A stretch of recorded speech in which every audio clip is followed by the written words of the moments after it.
चुनाव आयोग पूरा मैनेज था और मुझे पूरा इस बात का विश्वास है, भरोसा है कि यहाँ पर धनबल वाले जो कैंडिडेट हैं और जो ऊपर जो ये लोग जो डील करते हैं, ये आपस में तालमेल करके कहीं ना कहीं धनबल के आगे चुनाव आयोग नतमस्तक हुआ है और उन्हीं के दबाव में, पैसे के दबाव में मेरे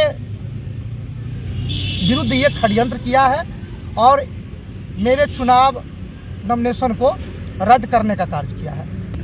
आप पिछले बार भी चुनाव लड़े थे जो कि 30,000 वोट लाए थे, तीसरे नंबर पे भी आए थे, तो पिछले बार इस तरह की बात नहीं हुई। लेकिन पिछले बार जिस तरह से आप फॉर्म भरे थे, इस बार भी आपने फॉर्म भरा और नामांकन दर्ज किया, तो आपको क्या लगता है कि साजिश है आपके साथ? ये तो आम जनता को, मैं तो अभी सुप्रीम कोर्ट जाऊंगा, इनके खिलाफ, चुनाव आयोग के खिलाफ मैं सुप्रीम कोर्ट के न्यायालय का मैं शरण लूँगा। उसके बाद जनता की अदालत है। अभी लोकतंत्र अगर भारत में है तो सबसे बड़ा अदालत जो होता है वो जनता का अदालत होता है।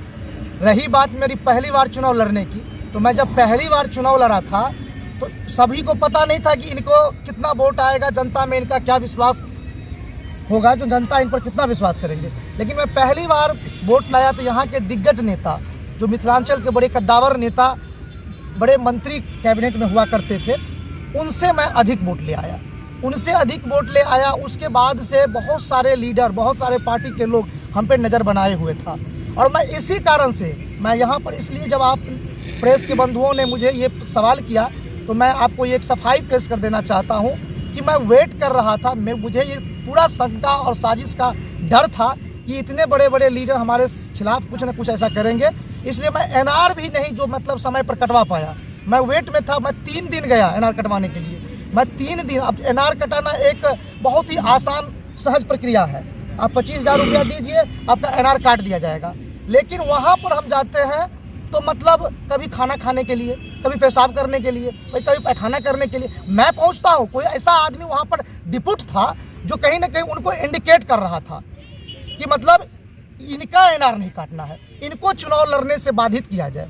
सिर्फ मेरा चुनाव लड़ना बहुत सारे कैंडिडेट को कहीं ना कहीं और पार्टी को नुकसान लग रहा था कि ये प्रत्याशी हो सकता है कि जनता से बीच के चुन के ऊपर जा सकता है। कहीं ना कहीं लग रहा है कि सत्ता का दुरुपयोग हो। हाँ, पूरा सिस्टम का, सत्ता का कहीं ना कहीं दुरुपयोग हुआ है मेरे खिलाफ और हम कहीं ना कहीं साजिश का शिकार हुए हैं। और लोकतंत्र का ये खूबसूरती रहा है भारतीय लोकतंत्र का कि यहाँ पर गरीब का, किसान का, हर वर्ग के लोग जनता के वोट से, यहाँ पर जनता भगवान होता है, जनता ही सर्वोपरि होता है और जनता के मत से चुन के सदन का कोई हिस्सा होता है। तो ऐसा होना ये दुर्भाग्यपूर्ण है और आने वाले कल के लिए ये बहुत ही खराब संदेश है कि कोई भी जो किसान का बेटा है, गरीब का बेटा है, वो सदन का हिस्सा, चाहे विधानसभा हो या लोकसभा हो, उसमें उन्हें नहीं भेजने का काम होगा। ये षड्यंत्र है, ये सिस्टम का दुरुपयोग है।